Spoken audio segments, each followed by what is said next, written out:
President Obama has gained few friends on Wall Street for calling bankers fat cats, but he may not be losing his deep-pocketed supporters that fast just yet. Hello, my name is Evelyn Risley. I'm a reporter with DealBook for the New York Times. Joining us today is Andrew Ross Sorkin. He's the editor of DealBook. Thanks for joining us, Andrew. Good morning.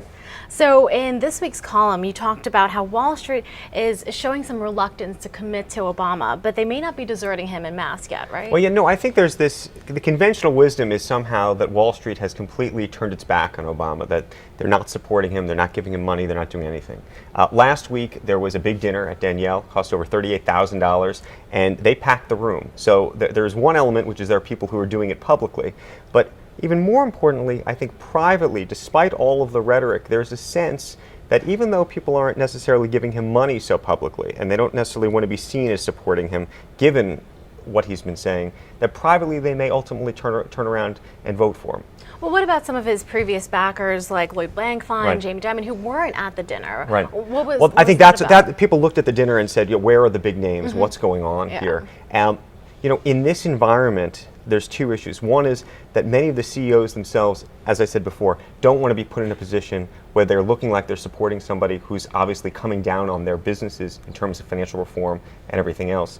The other side, which is almost ironic, is that the campaign isn't actually pushing some of the biggest names to show up at these events, because the idea that Obama and Lloyd Blankfein are going to be in a photo spread together, as one banker said to me, isn't good for either of them. And so there's sort of another reality to the story.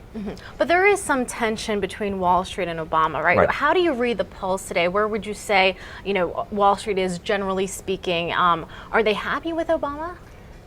I think they're privately okay with Obama. Okay. I think it's one thing to come out and say we support you at the same time that you're trying to push back on capital requirements and all of these other financial reform measures. It's another thing to say is, internally, I think they're saying it hasn't been nearly as bad as it might have been. Yeah, and you mentioned that, of the political candidates right now in the field, there's not too many that are kind of absorbing the support that Obama would have gotten, right? So how will this shake out in the next election cycle? Well, look, Wall Street likes to make its bets and likes to hedge its bets. Yeah. So while we might not be seeing people jump in to support people this early in the race, we're going to find out who the Republican candidate is. If it's Mitt Romney, I think that's somebody that Wall Street can ultimately live with.